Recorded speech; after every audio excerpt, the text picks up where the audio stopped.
RTS Info, Karine Joriot. Les orages se sont à nouveau abattus sur la Suisse hier, déversant de gros grêlons par endroits, beaucoup de pluie et des milliers d'éclairs. De midi à 22h, près de 25 000 impacts de foudre ont été enregistrés en Suisse. En Appenzell Rhodes intérieur, plus de 33 mm d'eau sont tombés en seulement 10 minutes. De violents orages qui ont également touché la Belgique il y a quelques heures, provoquant des dégâts dans la province de Namur, dans le sud du pays. Aucune victime n'est à déplorer, selon un premier point de situation. Ces orages surviennent 10 jours après des inondations qui ont fait 36 morts dans le pays. De nouvelles manifestations ont eu lieu hier alors que le variant Delta progresse dans de nombreux pays.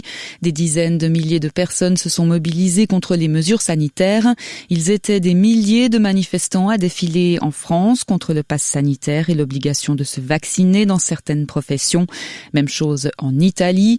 Dans les villes australiennes de Sydney et Melbourne, les manifestants protestaient contre le confinement imposé. Autre manifestation en Allemagne, des milliers de personnes se sont rassemblées hier dans les rues de Berlin pour célébrer les droits des personnes lesbiennes, gays, bisexuelles et transgenres.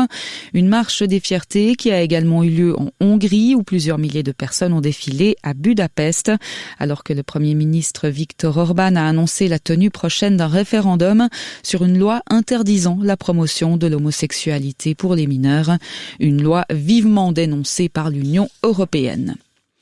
Un mot sur les JO de Tokyo. Les nageurs suisses ont brillé lors de la première journée des épreuves de natation. Jérémy Desplanches sur 100 mètres brasse, Antonio Djakovic sur 400 mètres libre et Maria Ugolkova sur 100 mètres papillon ont tous trois établi un nouveau record de Suisse. En beach volley, les duos helvétiques ont entamé de la meilleure des manières le tournoi olympique. Tanja Hüberli et Nina Betschart ont remporté de haute lutte leur premier match devant la paire allemande Laura Ludwig et Margareta Kotsur et ont fait un grand pas vers la qualification directe pour les huitièmes de finale. Championnes d'Europe en titre, Johanna Heidrich et Anouk Verger-Després ont, elles, battu les Allemandes Julia Soudet et Carla Boger. Du côté du ciel, après les orages de hier soir, encore quelques nuages et averses résiduelles cette nuit et en début de journée ce dimanche, puis passage à un temps plutôt ensoleillé cet après-midi, avant le retour d'une activité orageuse essentiellement en montagne. Il fera 25 degrés maximum et puis lundi, temps changeant entre averses, orages et éclaircies et toujours 25 degrés en plaine.